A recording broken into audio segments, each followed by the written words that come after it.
प्यारे बच्चों, आपका स्वागत है हमारे चैनल एसजी एजुकेशन जोन में। आज हम देखेंगे भौतिक विज्ञान 2024 का जो एग्ज़ाम हुआ था और यही पैटर्न आपका रहेगा आगे 2025 के लिए, जो कि आपका पेपर 70 नंबर का होगा और 3 घंटे 15 मिनट का आपका पेपर होगा।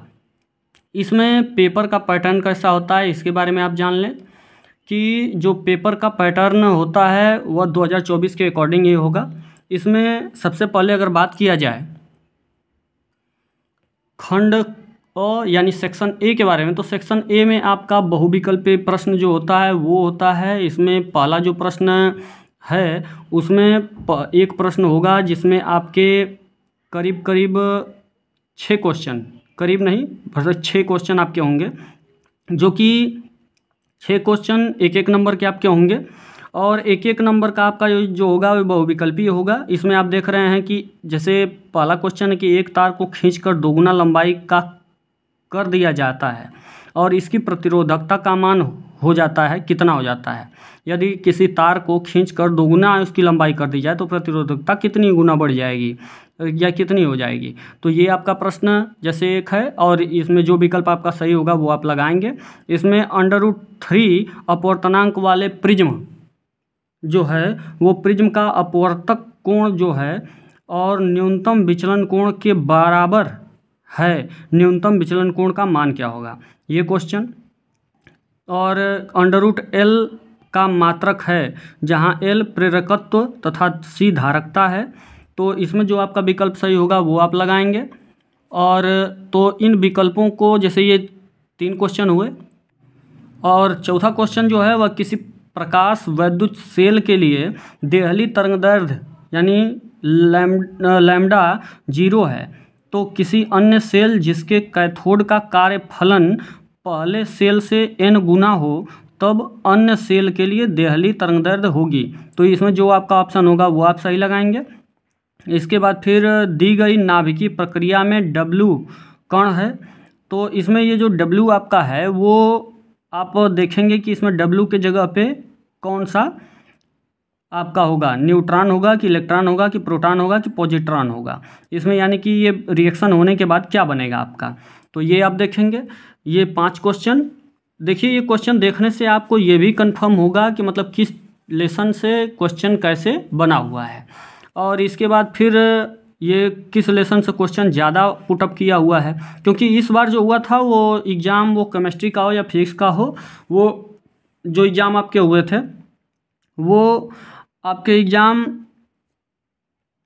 क्वेश्चन जो आपका सिलेबस से पुटअप किया हुआ था वो कई ऐसे लेसन भी थे जिसमें से ज़्यादा पुटअप किया हुआ था, जिससे कि सबसे ज़्यादा केमिस्ट्री से बच्चों को प्रॉब्लम हुई। तो चलिए अगला देखा जाए। जैसे इसमें लिखा है कि R प्रतिरोध के धारा मापी में मुख्य धारा का 10% भेजने के लिए आवश्यक जो आपका शंट का प्रतिरोध जो होता है वो होना चाहिए, कितना होना चाहिए।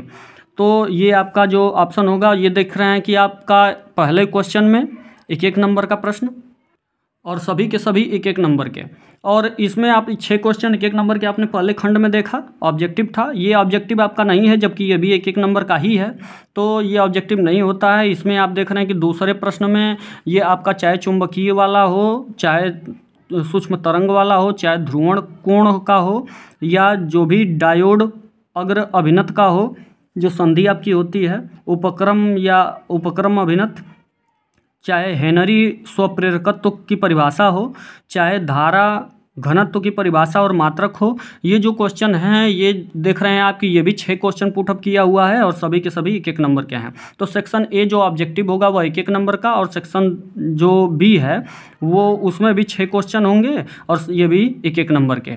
तो इस तरीके से आपके 2 सेक्शन आपने देखे और एक नंबर के आपको मिलेंगे 6 क्वेश्चन, यानी 6 12 हो गए। इसके बाद देखा जाए सेक्शन सी के बारे में, तो इसमें आपके 4 क्वेश्चन होंगे और 2 नंबर के होंगे।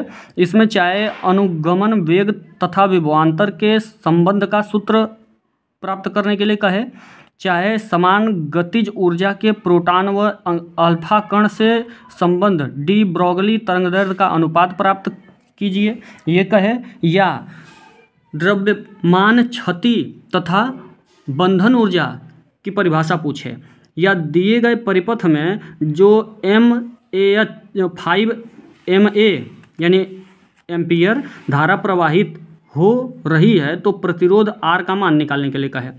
तो इस तरीके से इसमें भी देख रहे हैं आपकी ये 4 क्वेश्चन पूछा और 2-2 नंबर के आपके हैं, यानी जो आपका सेक्शन सी होगा वो कुल मिला के 8 नंबर का होगा। और अब सेक्शन डी की बात करें तो सेक्शन डी में विद्युत धारा क्या है, और इसमें आपका 25 MHz आवृत्ति की एक समतल वैद्युत चुंबकीय तरंग निर्वात में x अक्ष के अनुदित गतिमान है। निर्वात में किसी बिंदु पर वैद्युत क्षेत्र जो आपका E है, कैपिटल E का मान, वह 6.3 J कैप वोल्ट पर मीटर है। इस बिंदु पर चुंबकीय क्षेत्र B का मान और इसकी दिशा क्या होगी इसके बारे में बताना है आपको। तो ये जो है आपका सेक्शन जो डी है, सेक्शन डी में आप देख रहे हैं कि ये 3 नंबर का प्रश्न होगा। और सेक्शन डी में आप देख रहे हैं कि इसमें 5 क्वेश्चन होंगे और पाँचों 3-3 नंबर के होंगे, यानी 5 तियाँ 15 नंबर, 5 3 जा 15। चाहे वो C1 C2 म्यू एफ हो, धारिता 2 संधारित्रों को समांतर क्रम में जोड़ने पर तुल्य धारिता या ये कैलकुलेशन हो, चाहे 2 समांतर तथा सीधे धारावाही चालकों के बीच लगने वाला बल कब आकर्षण और प्रतिकर्षण बल होता है और क्यों होता है, अनुनादित परिपथ से क्या तात्पर्य है, तो LCR श्रेणी जो होती है इसके बारे में पूछे, या जो आइंस्टीन का प्रकाश वैद्युत समीकरण पूछे और इसके ऊपर कैलकुलेशन पूछे आपका, ये 3-3 नंबर का आपका होगा। यानी आप देख रहे हैं कि इसमें 5 क्वेश्चन है और 5 3-3 नंबर के, यानी 5 3 जा 15, यानी 5 तियाँ 15 नंबर का आपका होगा। जो 5वां क्वेश्चन है वो आप देख रहे हैं कि 5वां क्वेश्चन जो आपका है वो उसी सेक्शन से होगा और इसमें ये भी 3-3 नंबर का होगा। और 5वें क्वेश्चन में आप को फिर 5 क्वेश्चन आपको दिए जाएंगे और पाँचों 3-3 नंबर के होंगे, चाहे वो समरूप चुंबकीय क्षेत्र धारावाही लूप का कार्य करने वाले बल का सूत्र प्रतिस्थापित करना हो, या चाहे आपका कैलकुलेशन हो, चाहे जो भी इसमें आपका शामिल करे। तो इसमें आप देख रहे हैं कि इसमें अथवा करके है, इसमें अथवा करके है, चाहे ऊपर का आप 2 क्वेश्चन ये जो कीजिए या फिर ये नीचे आपका ये क्वेश्चन दिया हुआ है इसको कीजिए, ये अथवा करके इसमें आपको मिलेगा। तो इसमें आपको 3-3 नंबर के प्रश्न होंगे। जो 6वां क्वेश्चन जो आपका सेक्शन ई है, तो उसमें जो 6वां क्वेश्चन है इसमें आप देख रहे हैं कि प्रत्येक प्रश्न जो होंगे वो आपके, यानी 6वां क्वेश्चन जो है इसमें 2 प्रश्न हैं अथवा करके, चाहे वो आप ऊपर का यानी कि किसी वैद्युत क्षेत्र की निरक्षीय बिंदु पर वैद्युत क्षेत्र की तीव्रता का सूत्र प्रतिस्थापित कीजिए तो भी 5 नंबर मिलेगा, या तो गाउस का नियम क्या है इसकी सहायता से किसी बिंदु आवेश के कारण उत्पन्न वैद्युत क्षेत्र की तीव्रता का सूत्र ज्ञात कीजिए, ये चाहे दोनों में से जो कीजिए आपको 5 नंबर मिलेंगे। यानी 6वां क्वेश्चन करना है, दोनों में से जो आपको आएगा वो एक कर देना है। इसमें जो आपका 7वां क्वेश्चन है वह 7वां क्वेश्चन वो आपका, इसमें भी 2 क्वेश्चन है, दोनों क्वेश्चन में से कोई एक क्वेश्चन आपको करना है, चाहे वो एक लेंस से आपका कैलकुलेशन पूछा हुआ है तो एक आपका प्रकाश के व्यतिकरण से पूछा हुआ है। तो इस तरीके से जिसकी परिणामी तीव्रता का मान ज्ञात करना है, अधिकतम परिणामी तीव्रता का मान, तो 2 तरंगे हैं। तो इस तरीके से ये 5 नंबर के होंगे, चाहे आप ऊपर का कीजिए या नीचे, ये दोनों में से कोई एक आप करेंगे 5 नंबर आपको मिलेगा। यानी 7वां क्वेश्चन में 2 क्वेश्चन है, दोनों में से कोई एक करना है आपको।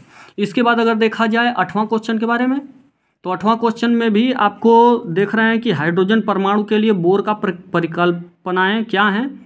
हाइड्रोजन परमाणु के मूल स्तर के इलेक्ट्रॉन के लिए निम्नलिखित को लिखिए, तो बंधन ऊर्जा, कोणीय संवेग, कुल ऊर्जा।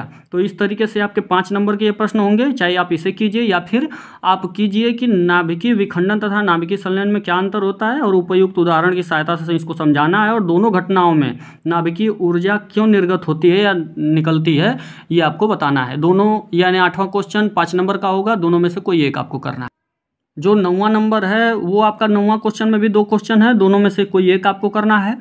चाहे N टाइप चाहे P टाइप अर्धचालकों में अंतर स्पष्ट कीजिए, या तो फिर दिखाइए कि दोनों तरह के अर्ध जो चालक हैं विद्युत उदासीन होते हैं। तो फिर यानी ये आपका क्वेश्चन 5 नंबर का, और फिर या तो वो नहीं आ रहा है तो आप 9वां में अथवा करके नीचे है, PN संधि के अग्र अभिनत और पश्च अभिनत अभिलक्षणों की विवेचना कीजिए। दोनों धाराओं यानी दोनों दशाओं में धारा के उत्पन्न होने का कारण और दिशा स्पष्ट कीजिए। तो दो यानी 9वां में भी 2 क्वेश्चन है, दोनों में से कोई एक आपको करना है, चाहे ऊपर वाला कीजिए या अथवा वाला कीजिए। तो ये आपका इस तरीके से ये भी 5 नंबर का प्रश्न होगा। और नीचे आपकी सहायता के लिए कुछ मान दिए होते हैं जो कि आपको इन कैलकुलेशन में ज़रूरी होते हैं।